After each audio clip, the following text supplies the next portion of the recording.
Gladiators. TGIT, and welcome to the Scandal After Show here at the Stream.TV, the fan show network. Are you guys okay with having a vice president that snorts on camera?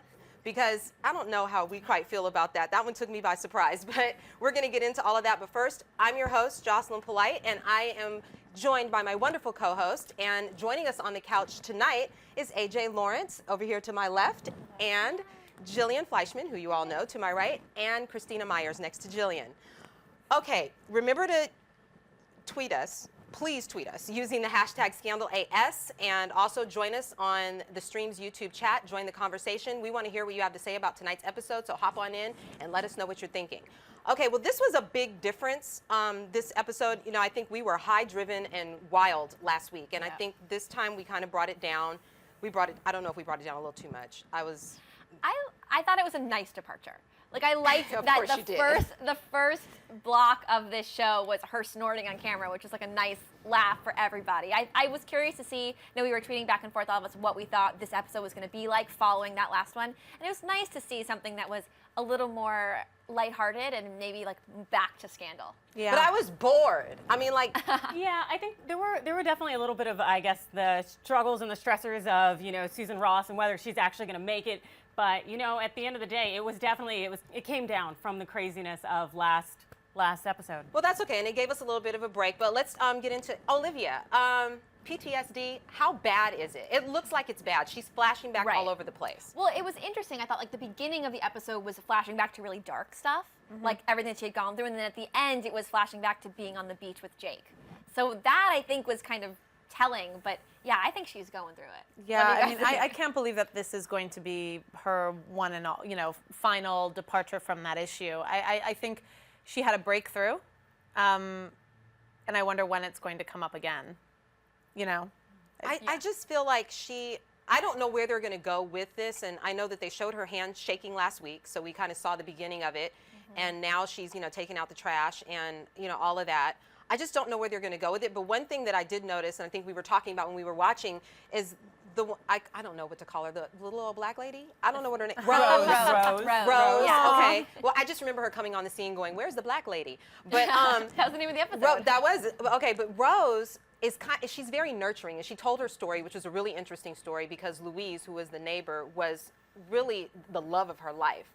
And I saw her as being super nurturing, and it was interesting because at a time when Olivia needs that totally. Yeah, it was almost like a grandmother figure for her, because she's never had that, because we know Mama and Papa Pope are not nurturing. Right. Well, I mean, think about it. She really has no one to talk to now. Like, it's always been back and forth with Jake and Fitz, and really she was on the outs with Abby for a while. So she doesn't really have anybody to talk to about all of this stuff. So finally a woman who's an outsider who's kind of making sense to her. Yeah, well, and doesn't have selfish motivations. I mean, Olivia's not going to find herself with those two men. You know what I mean? Like, she has to find herself, and then maybe, there'll be something there. Right. But, I think Rose, the role she played for her was largely to let her know, life is really short, that you need to get it together. And the thing is, Olivia's a gladiator. She's going to step up, and that's kind of what she did. She realized, hey, I'm in a situation where I could be on the other side of the table. I could be Rose, and I could lose my loved one. Like, life is so short. And Olivia kind of realized, hey, I need to get it together. And Now, would Olivia go to therapy, do you think? Like, well, how she can't talk. I feel like it's super dangerous. Well, I'm saying she can't talk about the things that she's dealing with.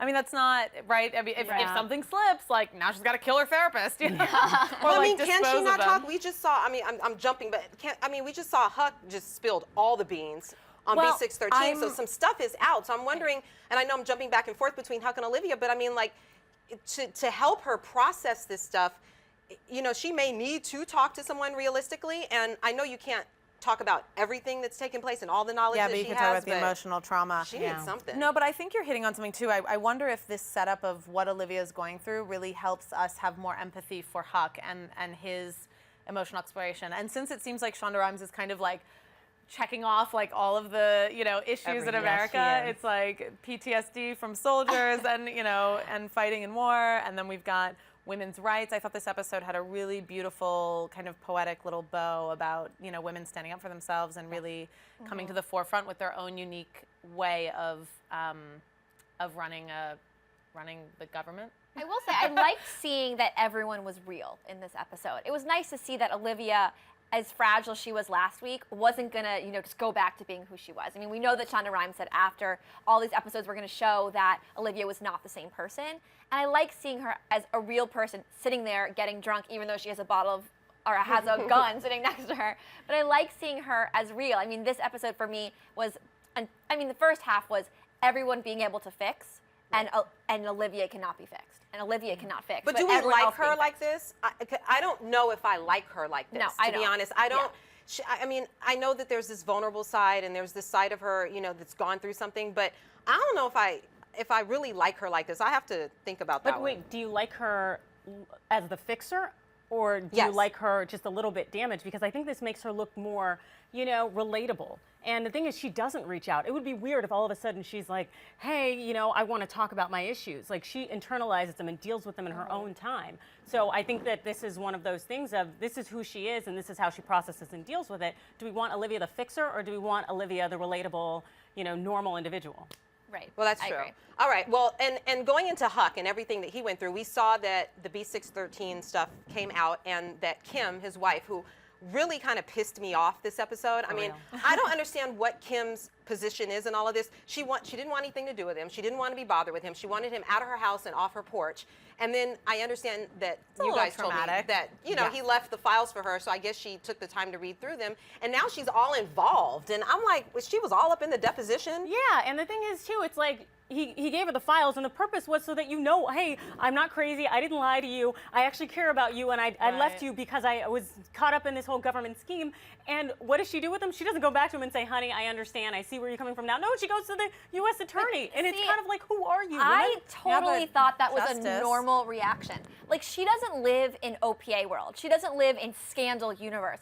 Someone who she knew as her husband, who she hasn't seen in forever, gave her these files that just have crime after crime after crime, and she's not going to do something? Like, she's not the same mentality as OPA. Like, at the end, when Huck said, oh, like, I'm picking Olivia over my family, I said, you're ridiculous. Like, no one else would do that.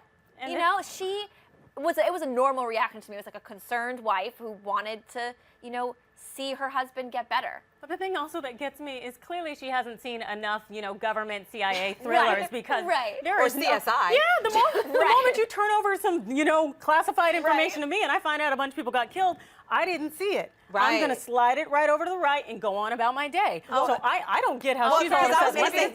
I want to be I want to be a whistleblower. Right. I know, but OPA's got to believe that they are doing, obviously they believe they're doing greater good for the country, right? But there is this element of real justice, that this woman is hoping to get for her husband. But she could die, because Papa Pope is out there. Well, that's what I was just going to say. Yeah, Papa Pope is out there, and once he gets wind that somebody has found out anything about B613, he's going to come for him. And I was going to say, are we going to see a face-off between Huck and him off the map. But don't you want to see Huck have some happiness? Because to me, it was so nice. Like, he ended up choosing them and wanting a family and wanting something to go back to. I like when she was doing all that stuff, I was like, okay, good for her. Like, she's not part of this, let's hush everything for the president. It's refreshing. It was nice to see it. And this whole episode is people coming from the outside. I mean, even with the way that you saw the new vice presidential candidate creating this levity in the office again, right? The Oval Office, everyone was sort of gelling again and feeling good and wanting to show off, and it was refreshing. There's a lot of good in this episode. It was. I don't know if I needed a reset. Here's the thing, and I feel bad about saying this because I obviously want people to get better in life, but this is my television show that I like, and I like Huck the way that he is, and I don't know how I'm going to feel about Huck like going home to his wife and his kid and like cooking dinner, and that's not the Huck that I know. I know Huckleberry Quinn. I know OPA Huck, and I don't know how I'm going to live within that. I mean, there's definitely some sort of, the puzzle pieces don't fit with that sort of scenario because he's so crazy. You always expect him to do something that, has nice intentions, but really isn't so great. But I like seeing that storyline go somewhere because you do want him with the kid to be happy and not always rely on Olivia. And he freely told his story, I think, for the first time, because it's always been very choppy, and the only person he could ever really reveal that to was Olivia. But I think for him to sit at that table with Rosen, who he doesn't really trust, Rosen's in and out. But I think for him to sit there and actually tell that story that way with Kim sitting there, that was pretty remarkable. And you were right when you said, AJ said this is the mental health episode of Scandal. Yeah, no, there were a lot of issues that they were touching upon that you're just like, wow, there's, you know, kind of that PTSD that Olivia's going through, and then the same thing with Huck and the liberation of being able to share your story and to talk about it and for people to know what you're going through. Yeah, it was strong. It was forceful. Okay, now what about this senator, Susan? They had a plan, obviously, for her to take office as vice president, and then for Mellie to eventually run against her and obviously win, because nobody's going to want this woman that's a disaster. But is she a disaster? She's so is she a disaster? She's gonna be so better. She's gonna be better than anyone's gonna give her credit for. And all of a sudden, this woman who Mellie thought was gonna be a free ride for her to go to the White House is gonna challenge her. Oh, That's yeah. what I think. Because I felt Big like people time. were liking her. I felt like she was relatable. I mean, she was definitely like up there snorting on the mic, but you know, I mean, like laughing and everything. But I felt like there was something super relatable about her, and I think that American people like that, and especially if you have that. I mean, I'm sorry, here I go saying it again. Especially if you have that in the Republican Party, you just that relatability and that down to earthness that she had. I felt like, uh-oh, Mellie, your plan is about to go the other way. And we didn't see a lot of Mellie this episode, but I don't know what she's going to do. Right. Well, she seemed to really be loving, like, that this woman was having success. Like, Mellie's not onto it yet. She still thinks that she's going to stumble. But I think it's so nice, like you said, refreshing to see somebody come in and just be not part of this world. Right. Everything is so dramatic. It's a like, bit of a, like a swampy, you know, no oxygen. it's like new kind life of into environment. this like administration of the show, I think, too. Which leads me into, like, how was this episode for everyone following such a heated, you know, strong episode last week? Well, it seemed that last week's episode focused more on societal issues and looked to the outside, and this one focused more on the inside and the players that are common characters throughout. Right. So it was kind of one of those, let's touch on a bigger issue, which you felt, you know, maybe the writers wanted to hit upon, and this one's like, well, I guess let's get back to the core story. I felt like it should have been reversed in a weird way, and I was thinking that throughout the episode because I thought this episode dealt a lot more, like you were saying, with Liv and her, you know, and her issues of after being kidnapped and everything. Seemed to me like it should have been the other way around, and maybe like this one, you know, this episode be the one after her kidnapping and after she was, you know, released and everything. Yeah. Right. How did she hold it together to even deal How did with she hold it that? together to That's a deal really with good that? point. Right. Perhaps she needed the diversion in last week's episode to kind of like understand that she was really going through something, because even last week she said she was talking to David while she was asking him for help on that sort of thing. Maybe it kind of like gave her the distraction that she needed. I don't know.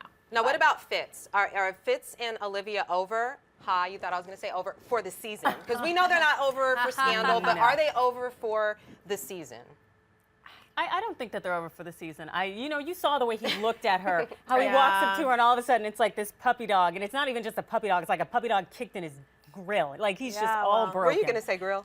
Yeah. I mean, everything that she was saying to him was about their relationship. Like, she was talking about the whole situation going on, but if you put the words me and you and us in there, it was all about their relationship. Trust me, he did not disappoint me in the scale tonight of, you know, being a dumb president. I have to tell you. And Rosen is also stepping up. Now, I'm not I'm not a big Rosen fan. I'm actually more of a fan of his now that, you know, I'll tell you about a little bit later, because I saw him at the Paley Fest, and I'll tell you about that. But Rosen actually like stepped up this episode, and I don't know, like there's something more about his character, because I felt like they weren't doing anything with him. They're doing nothing with Jake. Poor Jake. I don't know what. But Rosen, I feel like, is kind of like, he had some sympathy for Huck. I think he handled him with you know, like just delicate hands and everything like that. So I don't know. Do you guys feel that? I've always appreciated the heart that Rosen actually has. I mean, you're right that the storyline kind of petered out a little for him, and maybe even Jake, and so. But that happens. I think it's like the focus shifts to some more important characters, and then now we're back at him, and yeah, he just keeps everyone in line. Like, he's the voice of reason, and I always appreciate his gentler touch. I was really happy that he kind of stepped up in the end, because you know, he's so much like, oh, you wear your white hat, Olivia. You do X, Y, and Z, and it's bad, but you pretend it's good. I like that he was legitimately wearing a white hat by the end of this episode, because when he said he wanted to keep it a secret, I was surprised. I thought that he would be the one who wanted to do good. Yeah, but the thing that gets me about Rosen, too, is it's like, we've been here before where you decided to step up, and then you ended up teaching at a community college, and you were out of a job. But then somebody came and rescued you. Lucky you. But who's going to rescue you this time? It's like, do you really want to go against you know, Papa Pope. Exactly. Why do you want to be here? Right, exactly. And you lost your woman because Abby is, well, I don't know, because Abby's, I don't understand Abby's love life at all. Abby. Like, I don't get it. I don't think Abby understands her own love life. She likes guys who have, you know, some sort of power. But remember, that was the guy who protected her from her ex-husband when he was running for office, and when he kind of made the call to, you know, kick him out of office. Yeah. So it's kind of, you know, white horse night. Do you think they'll end up back together, or do you think she'll end up back with Rosen, or what do you think is going to happen? Oh, with them? yeah. They kissed at the end. You know, he's all They're about good. her. So we'll see. Yeah, We'll see how it goes. committed I to don't the think fight. that she like cares about Rosen. I think I think that could be a drunken hookup where all of a sudden it's back together. Huh? Yeah, I agree. I agree. And so we're going to take some questions. Of course, we're going to get to your questions, but first we're going to take a quick break, and we'll be back right after this.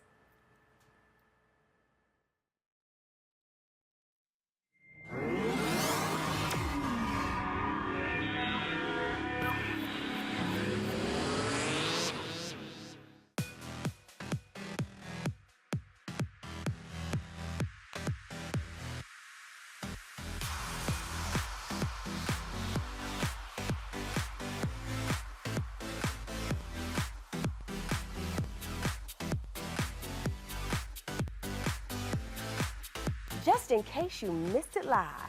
In case you missed it live. Just in case you missed it live. Oh, just in case you missed it live. In case you missed it live, I'm doing something right now. So we're all super excited. This is dancing. So what would that be, like a 7? I cannot. I literally cannot. You guys have got to get it together. Don't hate the player, don't hate the game. Hate the contract you didn't get. He's a coward. He's a giant chicken shit. Oh my gosh. Oh my gosh. It's going to be like hurricane. Whoa. Watch out for those girls. They are gagging them. Hold the phone. Hold on. Bro. The more brutal you are, the more power you have. Right. That was sexy. It was hot. It was heated. I was into it. You are going to be the most high-paid hooker in the world. Go ahead and invite your friends and everybody. Tell your mama. Tell them don't ahead, turn the stove off and get up on the computer so we can get on the stream.tv. Thank you again for joining us, and until next week, bye-bye.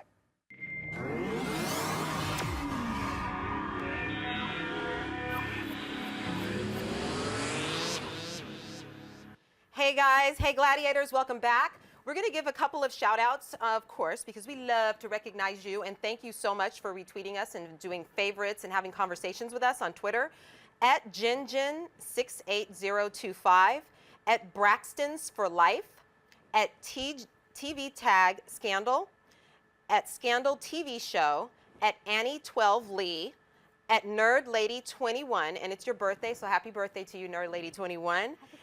And at Legally Cam 225. Thank you so much for interacting with us and for being a big part of the show. Thanks a lot. So we also want to make sure that you guys are in the YouTube chat, the stream's YouTube chat. You can jump in the conversation. Jillian has the iPad in her lap, and so she's looking at the conversation right now, so jump right on in there, and also tweet us, ScandalAS on Twitter. All right, so let's go to our first question. Fan question number 1 is from at TV Guide. Mellie's sister is coming to Scandal. What kind of havoc is she going to wreak? That's a new character, huh? Yes, and let me tell you about the character first. The character is Lauren Bowles. She's from True Blood, and I mean, and other things, but I remember her from True Blood. She was Holly on True Blood, and she's also, I never say her name right, Louis Dreyfus. Julia Louis-Dreyfus? Yeah, it's her sister.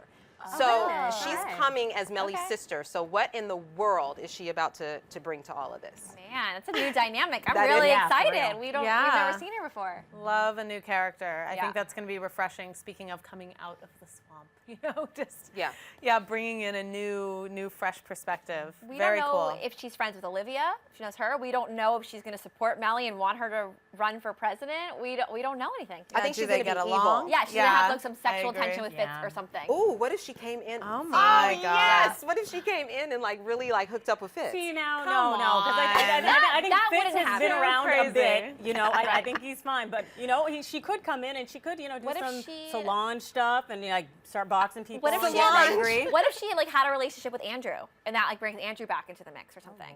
Who's Andrew? The vice president who's currently Girl, hanging he's out. gone. He's in the hospital Forever? He's though? a vegetable. Yeah, He's done. He's a He's vegetable. done. But like He's forever? done. Forever. Yeah. He's Yes. gone. Oh yeah, All right. storyline. Never Yeah. mind then. That was a wrong. Okay, our next fan question is from at Reagan A. I love Scandal ABC, but the last episode about cop relations, actions, so disappointed. Agenda pushing on the wrong platform. Wow. I mean, we knew the episode was going to drive discussion, and I don't think that she's alone in saying that. So I was really excited that it did that it used it as a platform. It just kind of like shook you awake from sitting in front of your TV. I don't know. I was pretty thrilled by it. Either a TV show is boring or it sparks some sort of conversation. Right. So this one sparked conversation by being more about what's going on right now in our country. Well, I liked it, I have to say, because it is I mean, I feel like if you don't, it's a hard conversation. Let's just say that.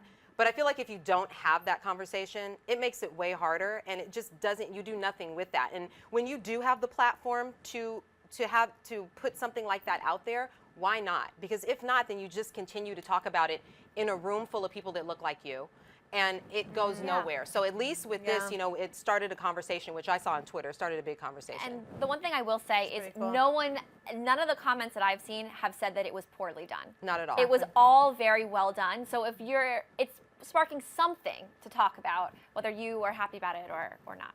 Okay, our last fan question is from, this one I took because I thought it was so interesting, and I believe you retweeted it, Christina. It was from Joe the Morton, which is Joe Morton, Papa Pope, my favorite. Helen took the launch of 1,000 ships as a point of pride. Olivia views it as an Achilles heel. And everyone went crazy over this tweet that he sent out because it's so true. It's like, she absolutely, she's mad at Fitz. She sees what he did as weakness, and it's like, are you kidding me? And we all said it, like what he did for you, like you couldn't even give the man a thank you or a hug. Right. Like it's just, you know, it's just crazy. I just thought it was interesting. I mean, it's ego, right? And wanting to, I think there's still this idea of government and that they're there to serve for a greater good. And so this to her feels like a betrayal of that. Well, I think. Also, we have to look at the fact that, you know, she's the president's mistress, so she's not taking position number one. So if she doesn't necessarily feel that she's worthy of a war, you know, it's kind of like this is all her valuing herself and devaluing herself. And so I almost feel like it's in line with her character not to feel that she was, you know, worth that, you know, Fitz making her. It's a weird dichotomy because it's like part of her doesn't recognize that she has as much power as she has, and the other part is fully aware and uses that to her advantage. So it's a weird thing. And I think it's an interesting thing because I know that they were talking about beauty, because I know when you talk about Helena Troy and the whole thing like that, it's like the beauty versus, you know, like the brains. Olivia is definitely like brainy. She's beautiful, but she's definitely more tuned in with the fact that she's a smart person and everything like that. And I think when you make that, when you make that relationship back to the Helen of Troy, I think it was more focused on the beauty and this is who I am, you know, rather than like the brains behind who I am. So, you know, I just thought it was a really interesting. No, but AJ, I like your idea of this. How are you valuing yourself? And well, it's a thought. It's like, even if you're the president of the United States, I would never be number two. I can't help you with that. Yes. And so I think that speaks a lot to kind of how she values herself. Well, but I would, but I would also say, maybe in a larger way, like how much value she is to the country in this show, right? Like how much she actually does make positive things happen. So maybe fighting for her with the military was actually worthwhile outside of their relationship. Like she was that important to the government system. Well, by the way, you see Fitz have to kind of like right that wrong this week because the Congress doesn't want to support the actual president because of something that he did, which was to save her. Right. So he had to backtrack and go with his tail between his legs to write something that she knows is wrong and he knew was wrong, but you took the country to war for your side piece, let's be honest. Right. There you go. Okay, so let's puppy president, that's what he is. I want to find out let's find out what's happening on YouTube chat. So a lot of people are loving this episode. We had one question come in from Chris Hawkins that said, do you think Olivia will ever be back to her normal self? What do you guys think? Well, always moving forward in some capacity. I don't think so. You don't think she's gonna? I think she's a different person. I think that she's now in the bubble, but out of the bubble. I think they're going to write her as a different character, I think, to make it more interesting, because I think that everyone was getting very bored with the triangle and how things were. So, yeah, I think she definitely is going to change. Yeah, that's a good point. I mean, it was becoming formulaic, so it was like, how do we break this mold? And this allows like a metamorphosis, shedding a new perspective. Vulnerability. And we had another comment come in talking about Cyrus. And I think they might have liked Cyrus to have some sort of resolution in his, you know, his progression moving forward. But we will see because James is coming back in a flashback. So maybe we will have a progression of that character a little bit. It's true. It's been a little silent on the scene with Cyrus, and he was such an amazing character. Something's about to come up. Yes, well, we want to thank you so much for the fan comments on YouTube, and I just wanted to give a couple of shout outs to those of you on YouTube that comment where our show is. It's really great, and we have a conversation with you on YouTube, and that's for Sil Powell, George Avila, and Billa M. Thank you so much for talking to us, and we have a lot of fun over there talking. Now, I want to talk about, I was so excited. I went to the Paley Fest for Scandal on last Sunday, and it was just super, super exciting. I got to see the panel with all of the stars on the panel, and all of them were there. Papa Pope wasn't there, so I was like, no. But everyone else was there, and it was great. We watched an episode, which was last week's episode, and then we had there was a discussion, and it was like 2,000 people in a room. They pretty much, Jimmy Kimmel was a great moderator, and he just brought up a lot of different things on the show, behind the scene type of things. But the things that I picked up on that I wanted to share with you are, well, I'm going to call them Huck. Huck and Quinn, you know, I guess you can say Katie and Guillermo, are so cute together. You could tell they're like best friends, just their relationship. And as a cast, they're all so close. You know what I mean? And they answered like fun questions. We got to see Katie Lowe's, which is Quinn, her audition tape, like when Shonda hired her, which was a lot of fun to watch. So cool. Yeah, it was so cool. She brought her in and hired her. So it was a lot of fun. I'm glad that I got to go, and would definitely like go back again. So with me. Yes. Absolutely. Love to go too. Okay, well, that is going to do it for us tonight. Remember to tweet us all throughout the week using the hashtag ScandalAS, and also have a conversation with us on YouTube. Remember to click subscribe and hit like, and also subscribe to the stream. Make sure that you do that. We will see you next week, Gladiators, and have a wonderful week. Good night. Good night. Bye.